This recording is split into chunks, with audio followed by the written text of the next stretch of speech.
Hi everyone, it's Amy Collins here for Free Advice Friday, and it is February 22nd, and I am thrilled to be here with you all. Got a question actually from Kelly, who was curious about the pre-order system and process that a lot of people online have been recommending. And the pre-order plan for print-on-demand people up until recently was that you could put your book up for pre-order on Ingram Spark, and that they would make it available to Barnes & Noble and Amazon and Books A Million and all of the independent bookstores through IndieBound, and they would make your book available for pre-order, where they would announce the book, but it would not actually release for sale until whatever date you gave it. That often was how people would get around wanting to put their book up on pre-order on Amazon, but Amazon's print-on-demand systems, which used to be called CreateSpace and is now called KDP, it didn't allow for pre-order. So they would like to know if that's still a valid plan now that KDP has taken over. Yes and no is my answer. Let me explain. KDP, and we've covered this before, I know, but KDP, when they shut down CreateSpace and took everything over under the Kindle Direct Publishing program, made a lot of changes. And one of the changes that they made is that they no longer will accept a book in an ISBN that is being distributed through Ingram Spark. If they see that the book is coming to Amazon from Ingram Spark, KDP will say, I'm sorry, we can't list this book. Yes, we used to happily or somewhat happily share with Ingram Spark. We don't do that anymore. If the book is being distributed through Ingram Spark, we will not and cannot list that same ISBN under KDP. So how does this affect you? Well, in the past, you could make your book available for pre-order through Ingram Spark, and then a week or so after the book became live, you could flip the switch and also make it available, upload your files to CreateSpace, again, now called KDP, but at the time it was CreateSpace. You could upload your files there and make your book available to Amazon through the KDP/CreateSpace POD system, which gave you all sorts of tools, marketing tools, profit line items, awesome things, but you still could have your book available on Ingram Spark. There is a way to get around it, and here are the steps, and we will go through this. But number one, if you would like your book available for pre-order on Amazon, this, at the moment, as of February 22nd, 2019, this is the system. This is how it has to work.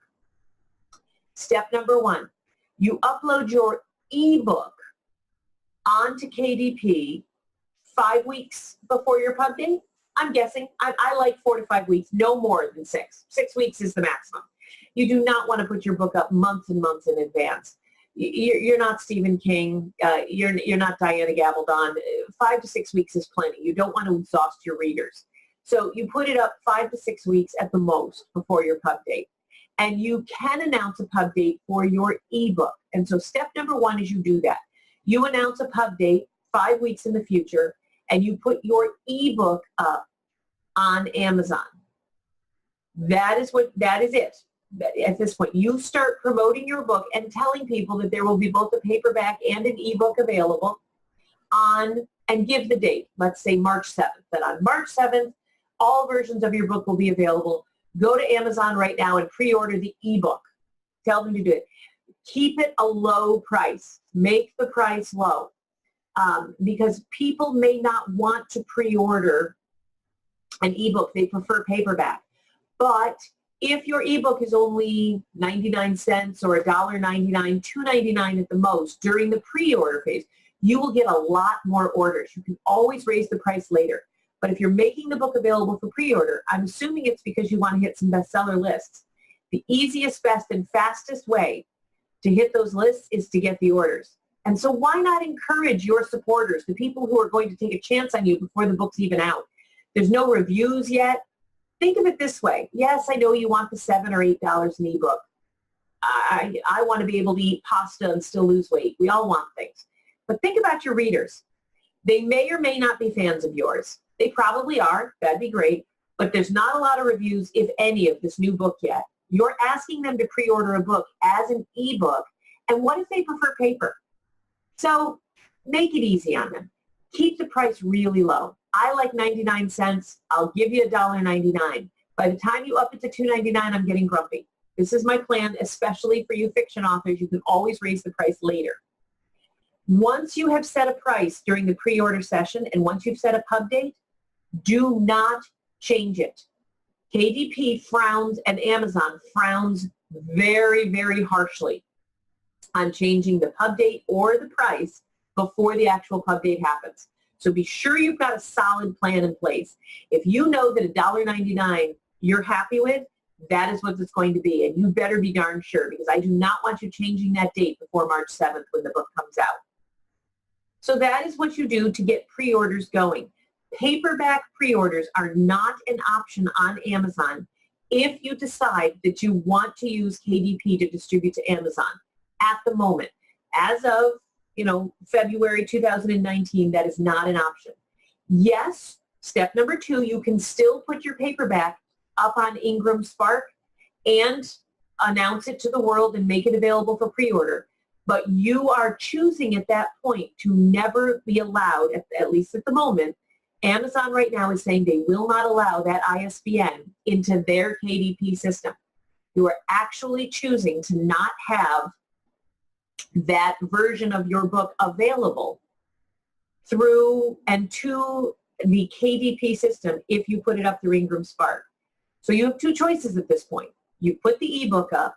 You can put the paperback up for pre-order with the same March 7th date, and you can get it up on Amazon for pre-order through Ingram Spark. And here's the next step at this point. And I'm not crazy about this step, but for some people it makes sense. You can then put a duplicate edition of your paperback with a different ISBN in the files and just kind of hold off. Because what will happen is that on March 7th, you can, if you wish, have all those orders go through Ingram Spark for the paperback and KDP for the ebook. But what's going to happen, in my experience, more often than not, is that Amazon will not have enough copies of your paperback to supply all the orders. They order very, very close to the chest. And if orders are coming in May 6th or a May 7th pub date, Amazon has not pre-ordered enough to handle those orders. So what I suggest in some cases, not in all cases, actually only in a small percentage of them, if a pre-order is really important to you, and you better have a darn good reason why, because I don't see the benefits anymore. We'll talk about that in a minute. But if pre-orders are really important to you in the paperback, you can have a second ISBN ready. This flies in the face of all publishing wisdom. It's a trick. It's a cheap trick. But if it's important to you, you can put a second edition of your paperback up with a different ISBN and put that up a day or 2 before your pub date so that when people go and order your book as your promotion's happening on your pub date, if the book is not available from the Ingram Spark edition, you can always suggest to them that they order the second edition of the paperback that's out there. I hate this idea. I'm not a big fan, but for some people who have hundreds of people who want to pre-order the paperback, and for whatever reason they absolutely insist that the pre-orders have to happen, that they can't upload the book on May 7th, which is my preference. The way I would do it is just have people pre-order the ebook and just keep announcing and then on May 7th start blasting out emails and social media with the actual link to the real paperback on Amazon. That's how I would do it, but not everyone agrees or wants to do that. So there is a Band-Aid solution. I hope that makes sense to you. Again, there will be a replay of this and a transcript of this Band-Aid system available at newshelves.com/FAF as of Monday. Last week, when Free Advice Friday went up, and the week before, people started emailing me at about 1 o'clock on Friday saying, where's the replay? Guys, you got to give me a minute. I got to edit the thing. I got to make sure that I wipe out all the swear words because you know how filthy I am. So give me a couple days to get the replay up. But they do all go up within a week, and this one I know I can have up by Monday. All right. So that is that question. Now I see I do have a question here, and we are going to get into some of the things that I talked about. But let's see. The first question that came in was from Sonia. She's considering publishing a Spanish version of her book. What advice can I give to market the ebook and paperback in the U.S. for Spanish-speaking audiences and in other countries? I haven't found much marketing info available online. This is a great question, and I actually have a little bit of experience with this, even though I am the least Spanish-speaking person you're going to meet. I have tried so many times to learn Spanish, and I'm horrible at it. I vaguely remember, even though I've spent hours, just in the last year, trying to learn this beautiful language of yours, I remember the word manzana. That's it. That's all I got, apples. But I do know how to market to the Spanish market. If I was to come up with a top 3 list of things that have worked for me in the past, it would be the following. Number 1 would definitely be sorry, my husband, who just had surgery, is texting me, and I'm yeah, that's good. But he's fine. See, I'm going to edit that out of the replay, so you guys don't have to hear that. The number 1 thing that I would recommend that works a lot with Spanish speaking is to advertise on Facebook in the Spanish language, in the Spanish version of Facebook. There are tons of communities, readers, and people who prefer to interact on Facebook using their native tongue or the Spanish language, even if it's not their native tongue. And if you can advertise to them, which you can, Facebook allows you to pull in and to really narrow in the advertising, and you can pull in the demographic to Spanish-speaking people who are, and you know, put the demographics in. You want, I don't know the topic of your book. Let me see if you mentioned that here. Let's see. Sonia, I'm afraid I don't know the actual topic of your book, but let's say it was a novel. Let's say it was a novel. You want to make sure that you're tying into people who are fans of authors like you who also write in the Spanish language. So let's say that everyone is a huge, huge fan of Juan Montoya, which is a made-up name. And so you want to advertise to people who have actually clicked the box on Facebook saying that they follow Juan Montoya, but you want to just go after the Spanish language people. Advertise to them on Facebook. That works. It works beautifully.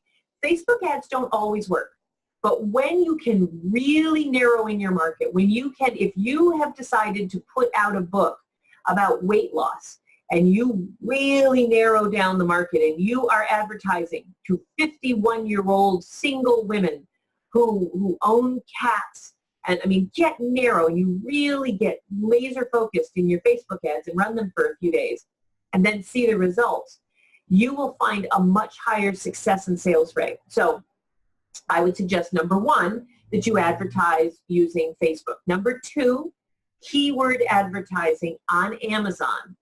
Keyword advertising on Amazon. Amazon does have a translation system. They do tons of books in the Spanish language, and reaching out to them through AMS, the Amazon Marketing Services, and dialing into keyword advertising using the Spanish language would be a wonderful way to spend a few more marketing dollars for me. And number 3, the third thing that I would do if you were trying to promote your book to Spanish-speaking audiences everywhere, both in the U.S. and in other countries. Reviews. It's all about word of mouth. There are written Spanish language bloggers, book reviewers, lifestyle people. There are tons of people out there. My question for you, Sonia, is how many of them have seen a copy of your book? How many of them have you asked to write a review of your book or to interview you about this particular topic or this particular book that you've written? There is an enormous community online. Yes, Facebook ads are worth a little bit of money. Amazon keyword ads in the Spanish language, a good use of your money. But invest your time. The rules for you are no different than anyone else, except you've got this wonderful benefit of you don't have the same competition that other people do. Other people who have written a particular bite. Oh, Sonia just typed in that the book is about divorce. Okay, well then, Sonia, there's not a lot of people out there writing books about divorce in the Spanish language. So why not go find a bunch of lawyers and websites that are already in the Spanish language that literally market to the same market you have, and ask them if you can write an article for their newsletter. Can you write an article for their website? Are they at all interested in promoting your book to their clientele? Forget other lawyers, but there's also advice columns. There are blogs out there. There are online communities where people are asking each other questions in their native language. So I would recommend that investing a little bit of money is a good idea. Facebook ads are number 1. Amazon keywords number 2. But number 3, invest your time. Start reaching out to the places online where people are already hanging out, speaking in the Spanish language. And because there's no borders online. If you're interested in knowing, what stores you can sell your book to, that's tough. Get your online presence going. Unless you tell me that you're already selling a couple hundred copies a week online, I would argue that is your first line of defense. All right, so that's that answer. I hope that made sense to you guys. Stephen Roberts, Stephen, I shouldn't use your full name. I will edit that out. Stephen is asking, what are the best ways to get reviews from readers without using family or friends when I don't have a list? Are there any reader or review sites or groups where people will read and review a book? Are there any steps to take and cautions to take?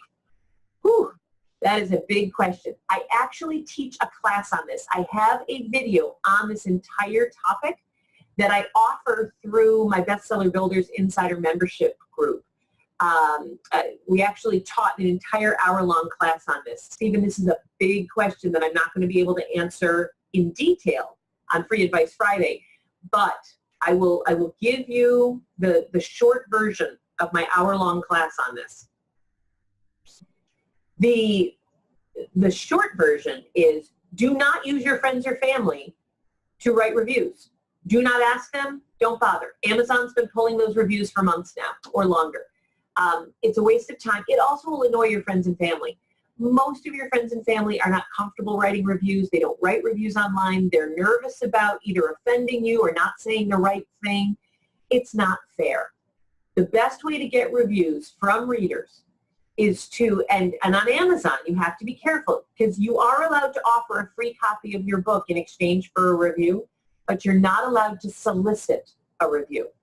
You're not allowed to go out there and ask people to write a review willy-nilly and offer to give them free stuff in exchange for a review. There's a whole bunch of rules. So I would suggest you start by going to the community guidelines on Amazon.com and to make sure you familiarize yourself with them. Community guidelines say you are allowed to offer your book for a review copy of your book online. I do that through a system called Book Connect. I go to bookconnect.review. That is the name of the website, bookconnect.review. And actually, I will type that into the chat box right now. It's a great site. Very inexpensive way to get your ebook up on a safe site where people can download a review copy for free. They don't have to pay for it, neither do you. I think a year's subscription is like $20.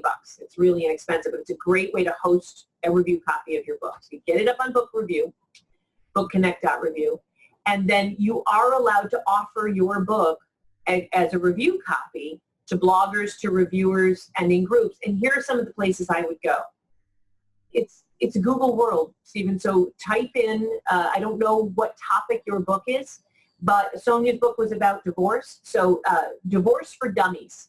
All right, that's a dumb example, but Divorce for Dummies. Go to Google and type in Divorce for Dummies, and then the plus sign, and the word reviews. Divorce for Dummies plus blogger reviews. Divorce for Dummies plus blog interviews. Divorce for Dummies plus interview. Learn to use Google, and you will very quickly find a list of bloggers, reviewers, and people who review Divorce for Dummies. And then you can reach out to them and say, I read your review of Divorce for Dummies and thought it was awesome. My book has a slightly different take on the same topic, but I know it's of interest to you, and I'm wondering, would you like to perhaps consider reviewing my book? Here's a link where if you'd like, you can download a free ebook copy, either in a PDF or a Mobi, download it and write a review or not. It's completely up to you, but thank you so much for your time. That is the short version for the best way to start getting reviews. This is a daily practice. This is something that I tell my authors, that you should be sending out a couple of these emails every day. It doesn't take long. It's just a few minutes a day to Google and find reviewers who have answered reviews, who have posted reviews that are in books similar to yours. It will take you months, if not years, to get through that list. And that is the short version of a very long class that I teach.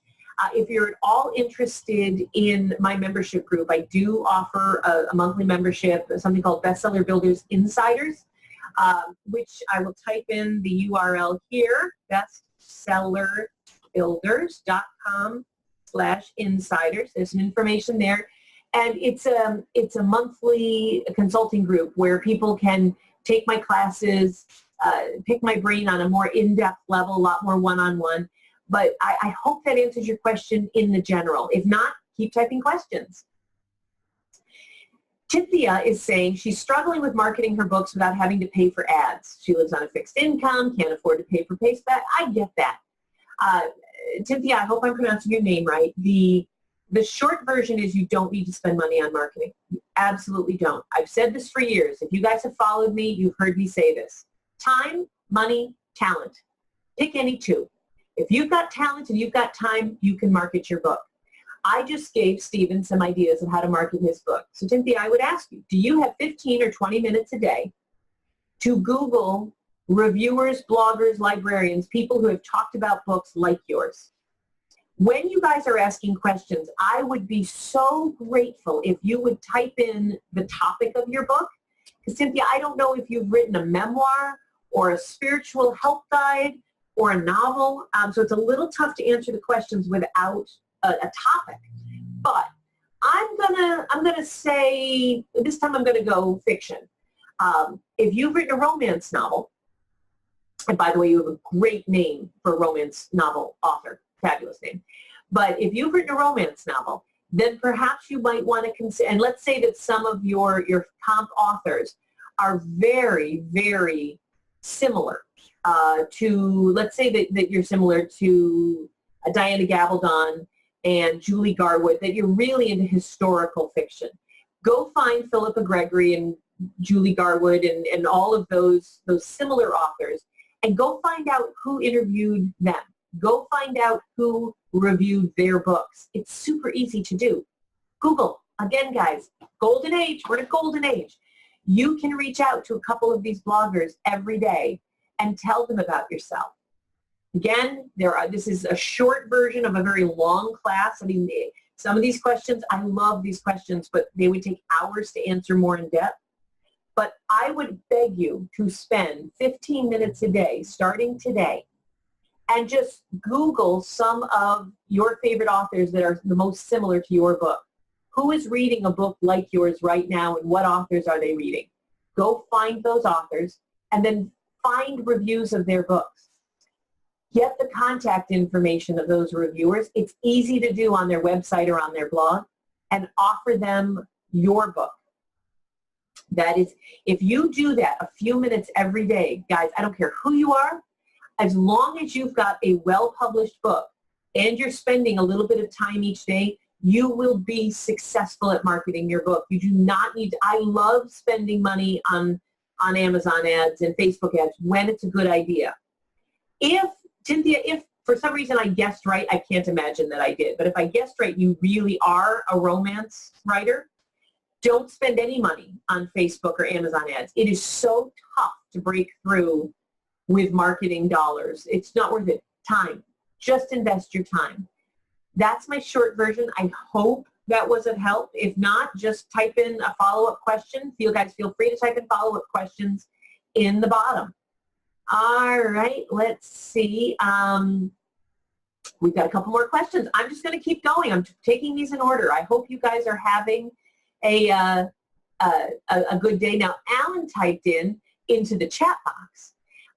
He's looking for guidance on collaborating on work with someone in Mexico. Specifically, he'd like my thoughts on setting up the printing and distribution. Is it possibly as simple as Ingram Spark takes care of all that seamlessly?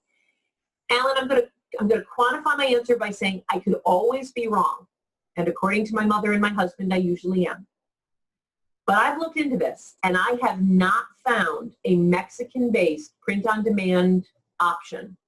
And I have several authors that I work with who live in Mexico, Guadalajara. They live in different parts of Mexico, and they come back to the States, KDP in particular, but also Ingram Spark for their distribution, to distribute back into Mexico. We have yet to find a viable option in Mexico for distribution. Yes, there are tons of printing options down there, but not distribution options. I will keep looking, but my short answer is I've actually been asked this before, and I have looked into it, and I've not been able to find a viable distribution aspect.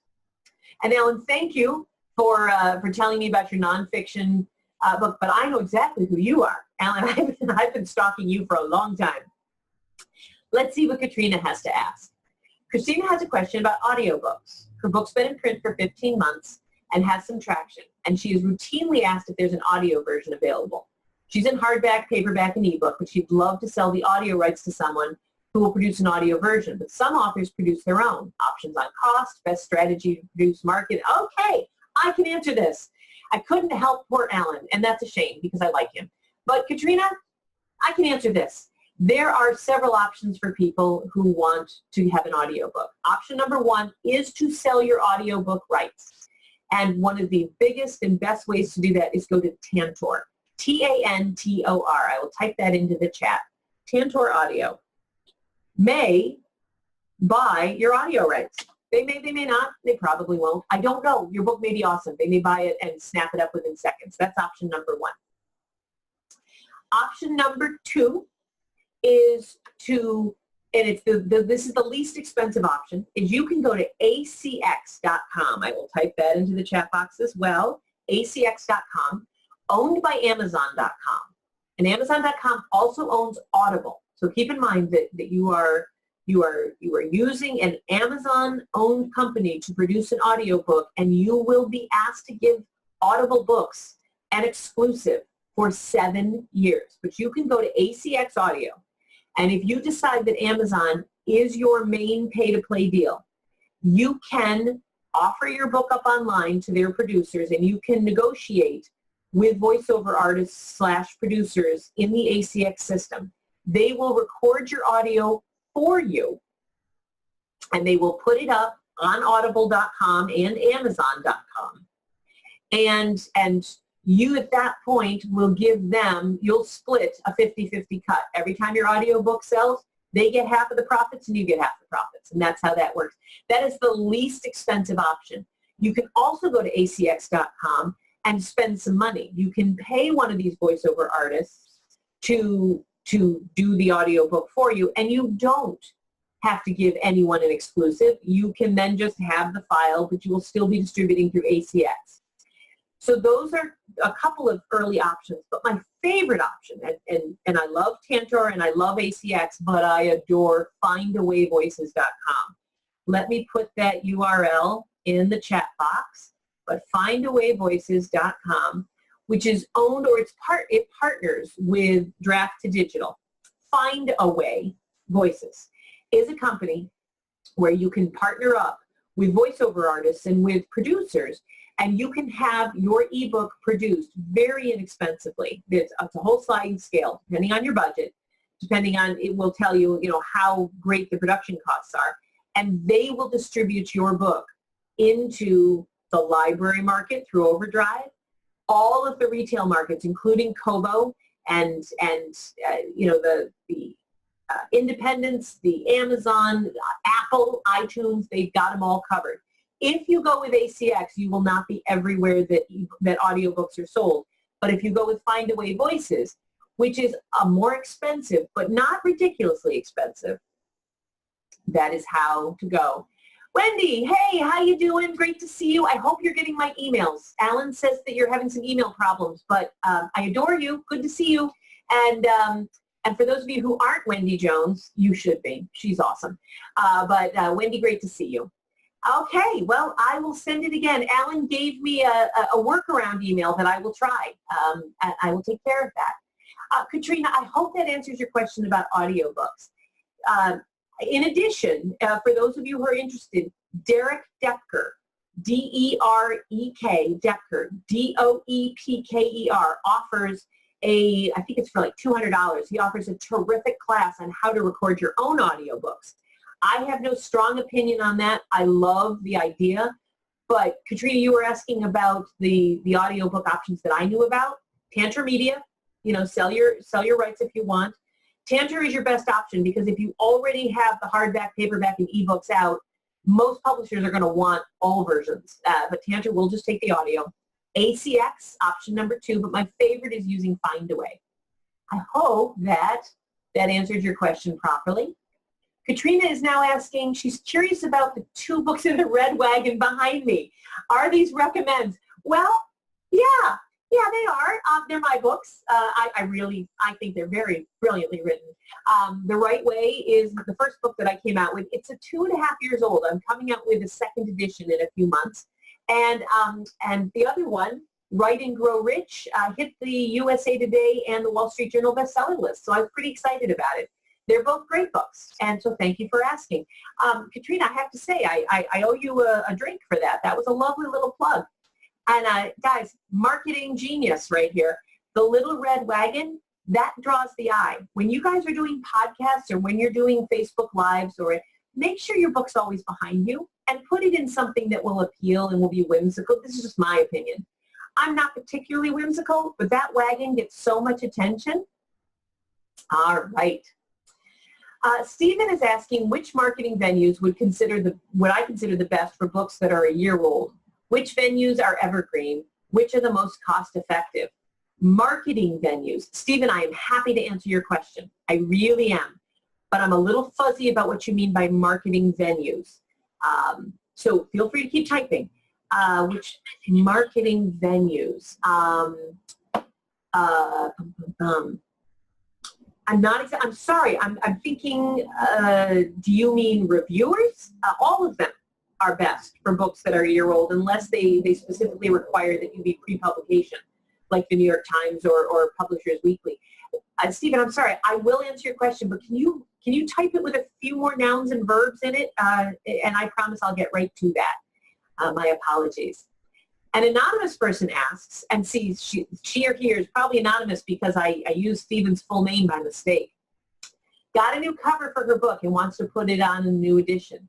And there are a few changes to the interior.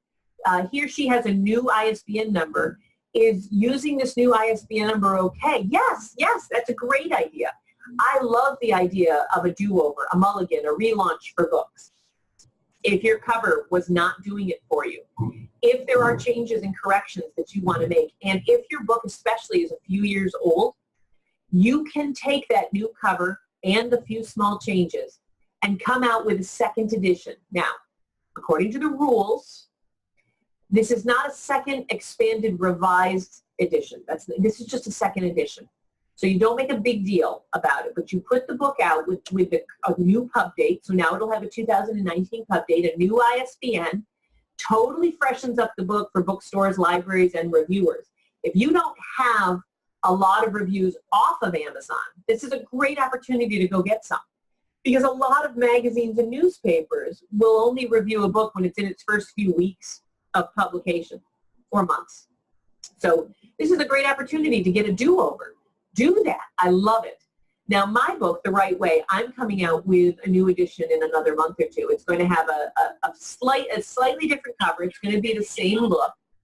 It's going to have a new ISBN and a new pub date, and I've made a lot of changes. The industry has changed so much in the last 2 years, so I'm updating information. For instance, CreateSpace doesn't exist anymore. So I'm putting a lot of changes into my book. So my book will be a revised and updated edition. It sounds like anonymous. Your book will simply just be a 2nd edition. You make sure that you note that on the copyright page. Previously published, first edition, ISBN, make sure you list that. I would recommend that you consider getting a PCIP code from the Donahue Group or any one of the other approved Library of Congress vendors that will give you a PCIP code, and go for it. I think it's a terrific idea, and I strongly recommend. I don't care what your topic is. I think that's a good idea. Sonia is asking, do you lose your review? Oh, and you know what? Anonymous had asked this. If you already published under a different ISBN, let's talk about the rules. I think you're talking about Amazon reviews. And the answer is yes and no. You get to keep them, maybe you don't get to keep them. Let me talk about the guidelines.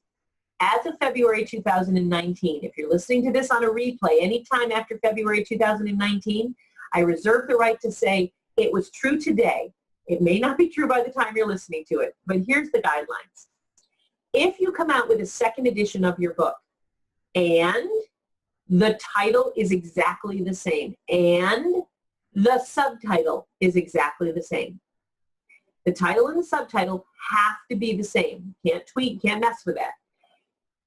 If that is the case, and you come out with a new edition under a new ISBN, it is extremely easy to go in through AuthorCentral.com. I will type that URL into the box, www.AuthorCentral, how about AuthorCentral.Amazon.com. You go to AuthorCentral.Amazon.com, log into your Author Central account, send a request through their customer service department and ask them to copy the reviews from the first edition to the second edition, or from the first two editions to the third edition, whatever the reality is. Super easy peasy. It will happen 99% of the time, no problem. If you change the title, there is your chances drop to less than 50% that you'll be able to port those reviews over. But it's not impossible. You can still request it, but they're probably going to refuse you. You're going to have to fight for it. There's some back and forth that's going to have to happen. Do this through Author Central. Don't do this through KDP. Author Central is the best venue to get this request through. KDP, which has taken over after they closed CreateSpace, their customer service folks are doing their best. They really are, but they're not there yet. It's tough. The customer service at KDP is very, very tough. But Author Central people seem a little more savvy. They've got stuff on the ball. If you've changed the title or the subtitle, you will have a little bit of more back and forth. It won't just happen.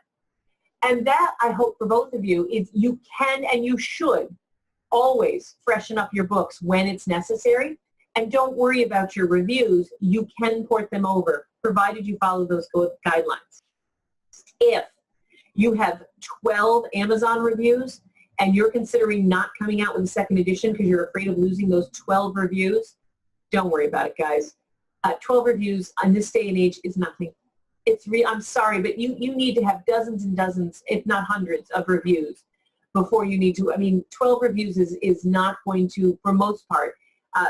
They reprinted a study in Forbes magazine that had originally been announced in, believe it or not, the New York Post. But the study that happened over in the UK, it was an international study, showing that when a book or a product on Amazon or anywhere online has more than 100 reviews, the sales dramatically increase, even over a book that has better reviews but fewer. If you have 80 or 90 reviews and you only have like 3.5 stars, you will sell more books than if you have 12 reviews and they're 5 stars. Once you hit 50 or more reviews, once you get up into the 80s, and especially when you hit the 3 digits, Amazon starts pushing your book. Their computer bots start recommending your book to also reads, their different customers. Guys, focus on getting your Amazon reviews up. We talked a little bit in the first part of the hour about how to do that, and I want to remind you that if at any point you want to take any of my classes, you want to watch any of my more in-depth videos on this, you can get a sample of The Joy That Is Amy by going to my YouTube video. Just go to YouTube, type in Amy Collins or New Shelves. It'll take you right to my channel. Or you can go to bestsellerbuilders.com/insiders. And if you consider joining my insider membership group, all of my classes, especially on things on how to get reviews, they're all in there. All right, so Stephen is asking, and guys, we feel free. Alan, you smart Aleck, I'm going to see you in Vegas in May. Yes, I met Alan. I'm going to be doing a lot of sessions at the Las Vegas Writers Conference the first week in May. And that's where I met Alan last year, and I'm looking forward to going back this year. All right, so Stephen is saying, he's asking about marketing venues if your book is a year old. And he's talking about radio, ads, blogs, Facebook groups, libraries. He wants to know, the marketing system and in which sequence, which options offer the best bang for the effort and dollar. Now, Stephen, I do remember you, and I remember your book. You've got a book on paying for college you wrote here, and I appreciate that, guys. As you're asking questions, keep reminding me what your book's about. For you, radio. I was recently interviewing David Children. He's up in Canada. And David Children, who you may remember, the wealthy barber guy, this man has forgotten more about book promotion than I will ever know. He's brilliant. And he clued me into something that I was unaware of. Podcasts and radio. More and more people are listening to books. Audio is exploding. Audio is now over 23% of our market. And more and more people are listening to books. People do not sit down. Not as many people are sitting down and reading. They listen while they do something else. We are growing into a culture of podcast listeners and radio show listeners. So, Stephen, if I were in charge of your marketing plan, I would be pitching a couple of podcasters and a couple radio shows every single day to interview you on the topic of paying for college. That will get you the biggest bang for your buck, and which is very little bucks. You need a really good microphone. I've got a Blue Snowball. I'm not using it right now. I'm using a lavalier mic because my Blue Snowball is in the case, and I forgot to bring it out in time. It'll be here for next Friday. But get a good camera. I use a Logia 930. Get a good microphone and start being interviewed on the radio and on podcasts. That is easily, for a book like yours, going to get you the most lift.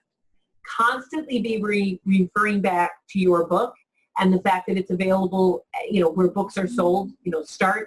Don't always direct people to Amazon when you're on the radio. That gets old. And what if a local bookstore is listening to your local radio interview and they're thinking they're going to stock your book, and all of a sudden you say it's available on Amazon?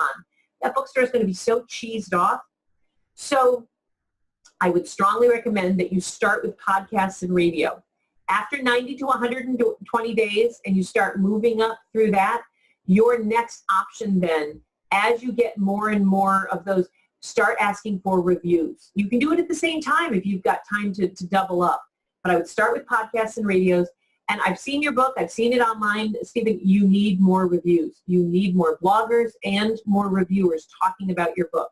Though that would be how I would spend my time for the next 90 to 180 days. That's my guess for a book like yours. And I hope that made sense. I skip the Facebook ads until you've got more of a presence. I know you've got a presence, but until it's got a little bit more juice flowing through it, I think that's how I would go.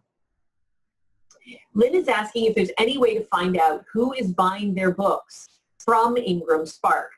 Ingram, which is a book wholesaler based in Laverne, Tennessee, the Ingram family, which owns Ingram Wholesaler, also owns Ingram Spark. They're two separate companies, thinly held together by the same family. I really wish they named it something else.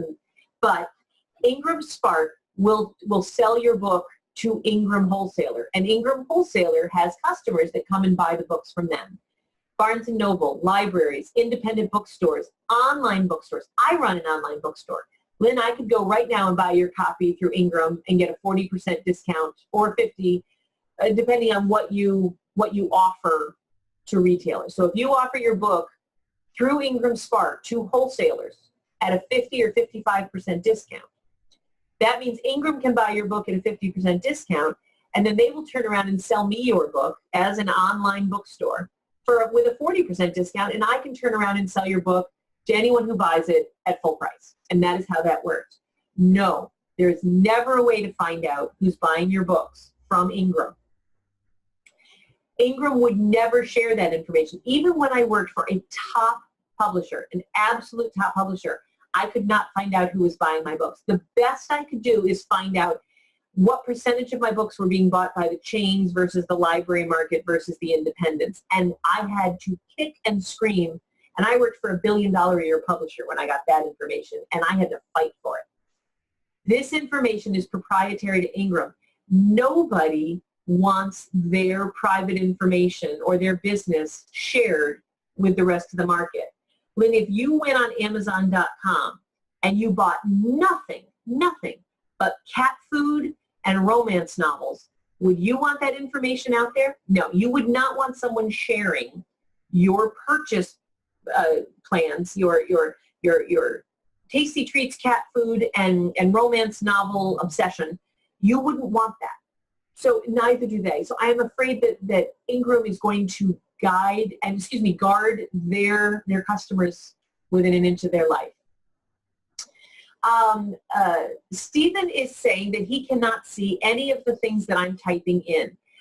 And you know why? Because I've only been typing it into panelists. So that's adorable. Thank you, Stephen. I am going into the chat box, and I am going to right now share with all of you all of those same URLs that I told you that I was typing in before. Thank you. Keep in mind, guys, I am very cute but very dumb. I am here strictly for my looks. I was not hired for my brains. And I was typing it into just the panelists and not to you fine people. So all of those links that I mentioned, Author Central, Book Connect, .review, let's see, let me retype that in, www.bookconnect.review. All right. There you go. So hopefully that helps. Thank you for that. All right, it is 10:50 our time. I've answered all the questions that have come in through the Q&A. I believe I've answered all the questions that have come in through the chat box. And I wonder, any more questions from you guys before I sign off and I see you next Friday? This has been an amazing group of questions. I'm thrilled, but curious, anything I can answer before we go? It was wonderful seeing you all. Again, hi again to Wendy, Katrina. It's wonderful to see you again. Now, Stephen does have one more question. He's typing in.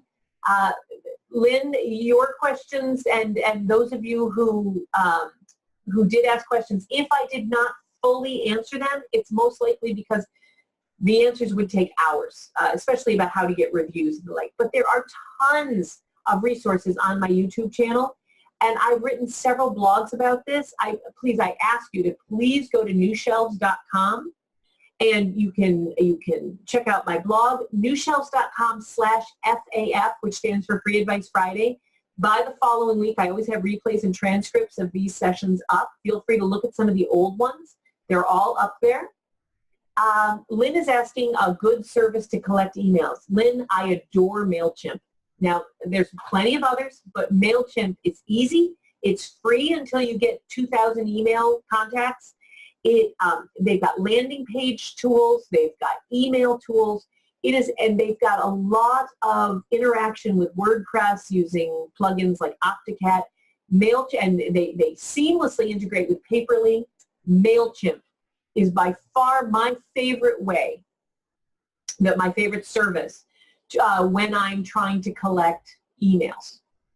Lynn is saying Constant Contact is pretty expensive. Yes, it is, and not worth it and way too complicated. Check out MailChimp. Let me type in that name in the box now that Stephen has alerted me that you guys can all see it. So go to the chat box and you'll see it's called MailChimp, all one word. Mail as in like the mail you get out of a box, not like, a boy chimp. So Stephen wants to know a good model to get on the major bestseller lists.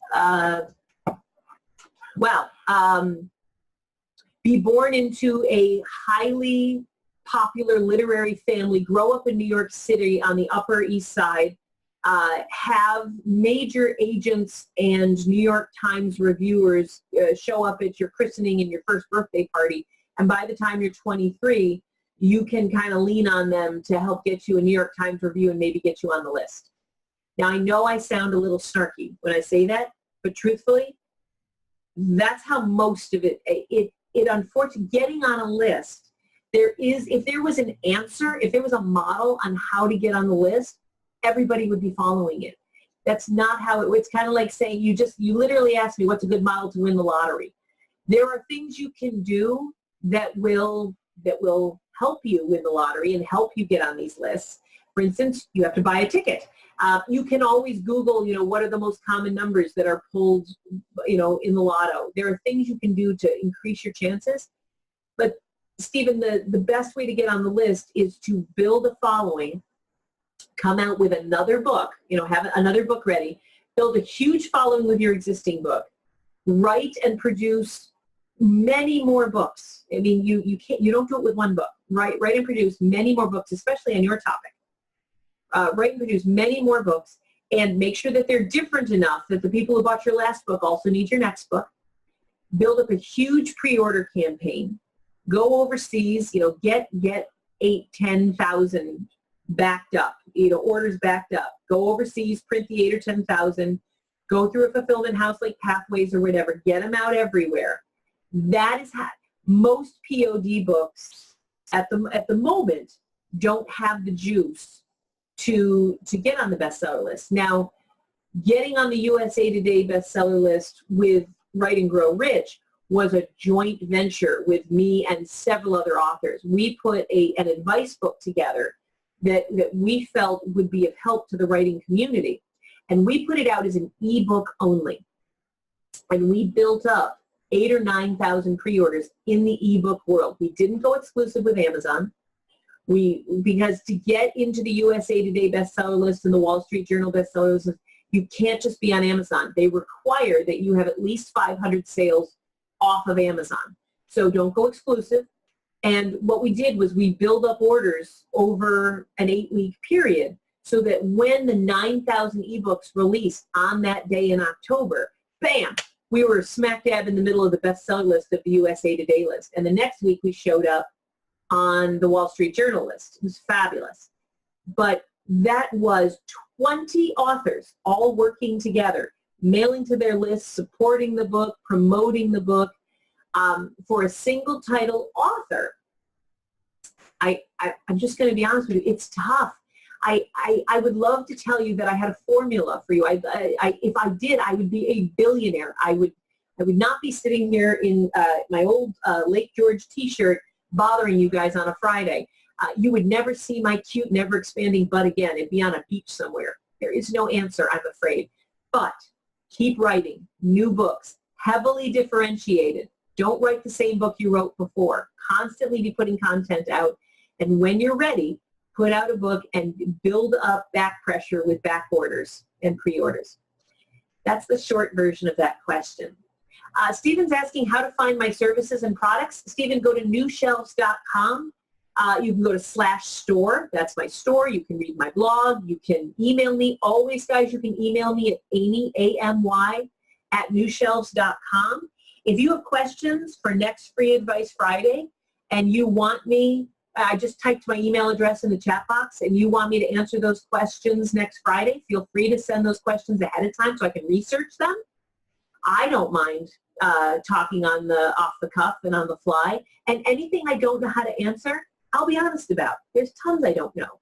For instance, if you ask me anything about quilting books, I can probably answer because I worked for a very large quilting publisher for many, many years.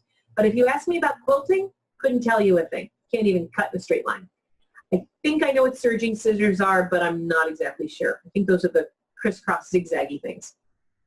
So I'll tell you when I know something, I'll tell you when I don't, but I can always research if you ask me questions ahead of time. This has been this week's edition of Free Advice Friday. It is a podcast that shows up on iTunes, Apple every week. It takes about a week to kick in. But if you guys want to listen to this as a podcast and you don't want to be sitting here live all the time having to watch, feel free to subscribe on Apple's iTunes, and every new version will show up in your phone or on your podcast list. I do put these up on YouTube, and I put them up on my webpage at www.newshelves.com/FAF. Give me a couple days to edit these and get these up, but they do go up eventually, and I look forward to seeing you next Friday, 10 a.m. Eastern Time, and we will see you on Free Advice Friday. Bye-bye.